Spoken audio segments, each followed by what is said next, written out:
So our next vignette is a 62-year-old woman who was drinking her morning cup of coffee. At the same time, she was applying her makeup, and she noticed in the mirror that there was a lump in the lower part of her neck. It was visible when she swallowed. She consults you for this, and on physical exam, you ascertain that she indeed has a prominent 2-centimeter mass on the left lobe of her thyroid, as well as 2 smaller masses on the right lobe. They are all soft, and she has no palpable lymph nodes in the neck. They may also give you a slightly different variation of this case. It might give you a 21-year-old man who was found on routine physical exam to have a single 2-centimeter nodule in the thyroid gland. His thyroid function tests are all normal, and an FNA reads as indeterminate. So the question is, what do you do with the incidental finding of a thyroid nodule? So we have to start with some fundamentals in terms of understanding how to work these up. So the first thing to do is to realize that if the patient is euthyroid, so that is that they're not having signs of obvious hyperthyroidism, you must exclude cancer. It's very unusual for a hyper-functioning thyroid nodule to be cancer, but a patient who has normal thyroid function, certainly presenting with a nodule, could have cancer. An FNA is going to be the test of choice. So regardless of what's there on the exam, any other kind of biopsies, any kind of tests or scans, any kind of lab and abnormalities, imaging, the FNA is going to be the test of choice. Why is that? Because it's going to be the most definitive way to actually get some tissue and make a diagnosis. If the FNA is benign, then no further intervention is needed, again in a patient who is otherwise euthyroid.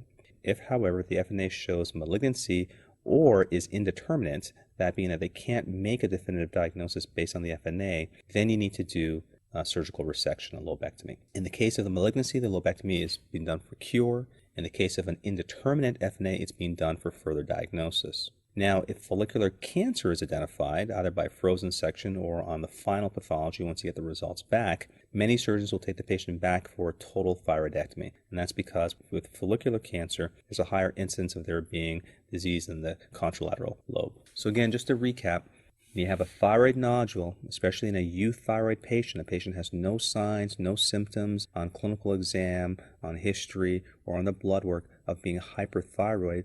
On a euthyroid patient, your test of choice is going to be an FNA. FNA is even going to be your test of choice above ultrasound, even though that's something that would be done. But if you had to pick one choice, FNA is going to be the choice that gives you the most information. If the FNA is benign, nothing else needs to be done. If the FNA is indeterminate, you need to do a lobectomy for further diagnosis.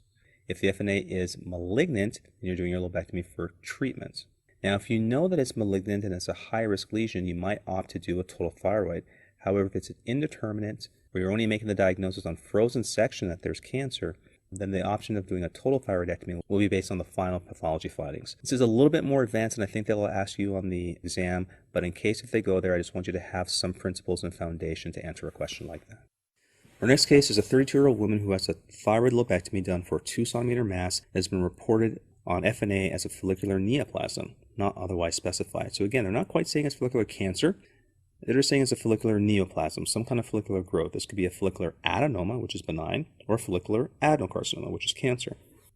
The specimen is given for frozen section to a pathologist with a great deal of experience in thyroid disease and in the reading of frozen sections. The intraoperative diagnosis comes back as follicular cancer, so a follicular carcinoma. So what should be done in this case? In this case, a total thyroidectomy should be completed because, as I said before, with these follicular lesions, follicular cancers, there's a higher incidence of there being undiagnosed disease in the contralateral thyroid lobe. Also, the total thyroidectomy helps with the surveillance and management of these patients following surgery.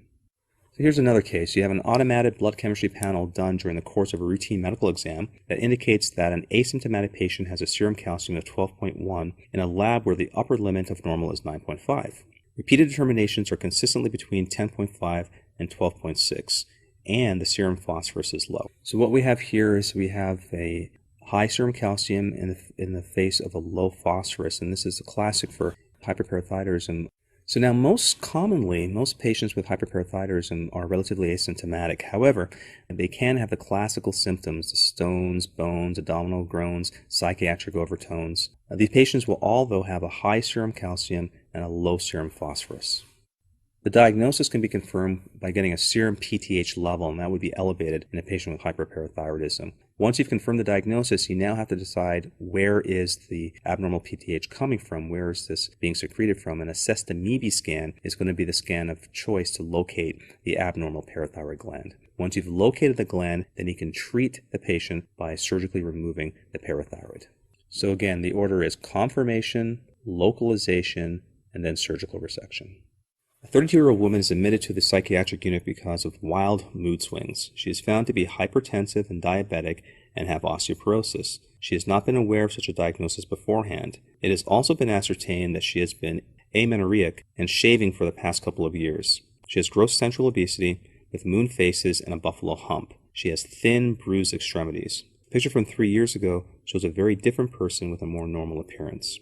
So this is kind of an extreme presentation. It has all the classic signs and symptoms, but points to the clues that you should be looking for this diagnosis.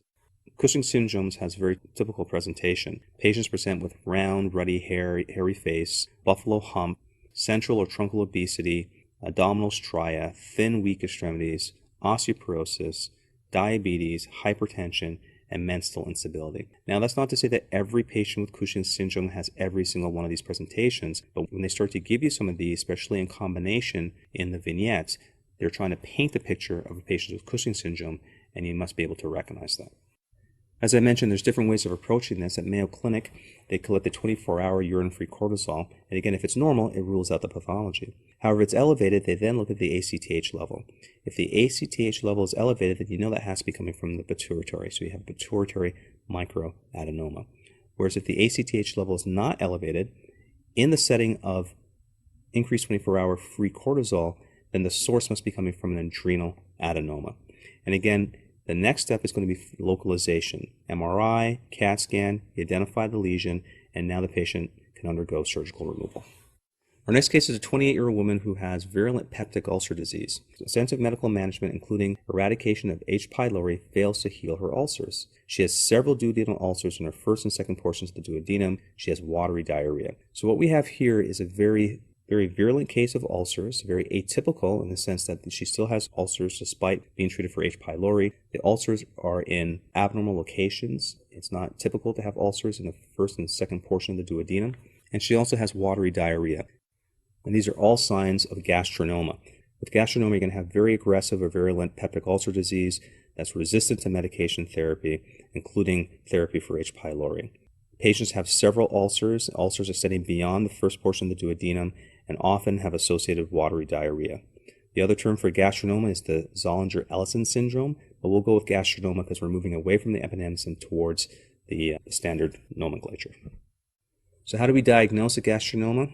We get a gastrin level, followed by a secretin test. The values are equivocal, and then a CAT scan to localize the lesion. So again, it follows the same principle of confirmation, localization, and then surgical treatment. Now, in some cases, if the gastronoma is metastatic, obviously surgery is not going to be amenable. For those patients, we put them on proton pump inhibitors.